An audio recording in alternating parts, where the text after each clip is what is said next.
1921 সালে সুকুমারের যখন 33 বছর বয়স, তখন তিনি হঠাৎ অসুস্থ হয়ে পড়েন। ডাক্তার রোগ নির্ণয় করে বোঝেন কালা জ্বর।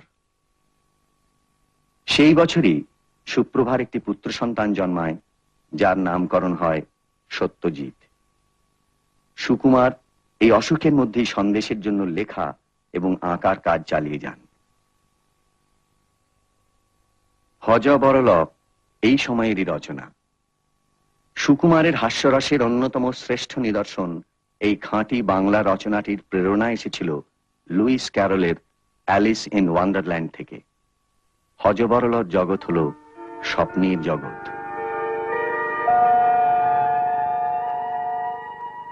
তোমার ওজন কত? জানি না।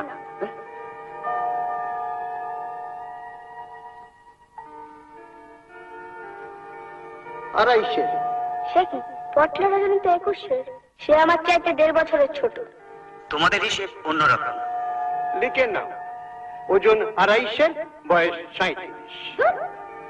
আমার বয়স হচ্ছে 8 বছর 3 মাস। বলে কিনা 37। সেটা বাড়তি না কমতি? সে আবার কি? বলি বয়সটা বাড়ছে না কমছে? বয়স আবার কমবে কি? তবে কি বয়স শুধু বেড়েই চলবে? 40, 50, 60, 70, 80 বুড়ো হয়ে মরি আর কি। তা তো হবে। 80 বছর বয়সে মানুষ বুড়ো হবে না? তোমার যেমন বুদ্ধি, বয়সকে বাড়তে দেওয়া হবে কেন? যেমন বয়স 40-এ পড়বে, তারপরে 41, 42, 43 হবে না, তখন 39, 38, 37 এমনি করে কমতে থাকবে। কমতে কমতে কমতে কমতে যখন 10-এ গিয়ে দাঁড়াবে, তারপরে বয়স আবার বাড়তে থাকবে। আমার তো বয়স কতবার বেড়েছে, কমেছে, কমেছে, বেড়েছে। এখন তো আমার বয়স তারও। 1922 সালে অশোকের মধ্যেই সুকুমার ফেলো of the royal photographic society নির্বাচিত হন। 1923-এ প্রকাশিত হয় ছোটদের জন্য পদ্যে লেখা ব্রাহ্ম সমাজের ইতিহাস, অতীতের ছবি। সুকুমারের অবস্থা তখন খারাপের দিকে, কিন্তু লেখার বিরতি নেই।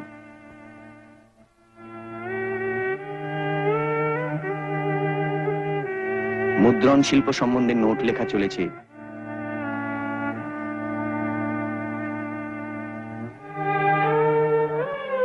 একটি খসড়া খাতায় বর্ণমালা তত্ত্ব নামে একটি অনুপ্রাস কেন্দ্রিক কাব্য টুকরো টুকরো ভাবে লেখা হয়ে চলেছে। পদ্যে মহাভারত লিখতে শুরু করেছেন ছেলেদের জন্য। একবার সোদপুরে হাওয়া বদল করতে গিয়ে সূর্যাস্তে গঙ্গার একটি রঙিন ছবি এঁকেছেন। হযবরল বই আগেই বেরিয়েছে। আবল তাবলের জন্য একটি দামি কপি করেছেন, যার থেকে বইয়ের চেহারা কিরকম হবে তার একটি আন্দাজ পাওয়া যায়।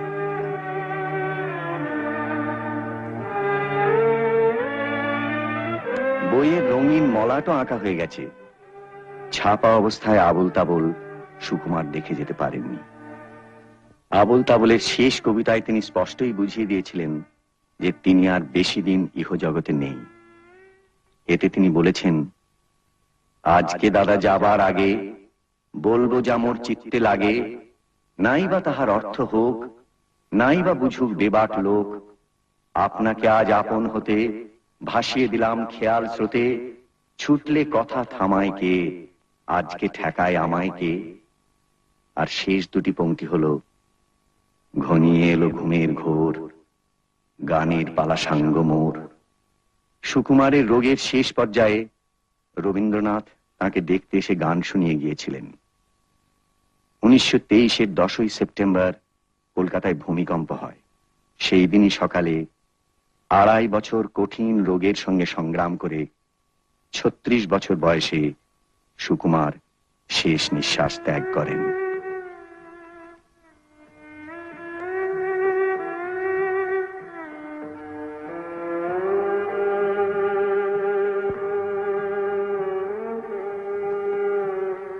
সুকুমারের মৃত্যু সংবাদ পেয়ে রবীন্দ্রনাথ শান্তিনিকেতনে একটি ভাষণ দেন।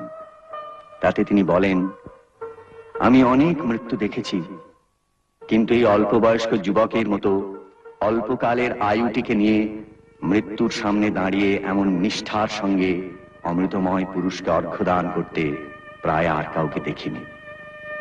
মৃত্যুর দ্বারের কাছে দাঁড়িয়ে অসীম জীবনের জয়গান তিনি গাইলেন। তাঁর রোগশয্যার পাশে বসে সেই গানের সুরটিতে আমার চিত্ত পূর্ণ হয়েছে।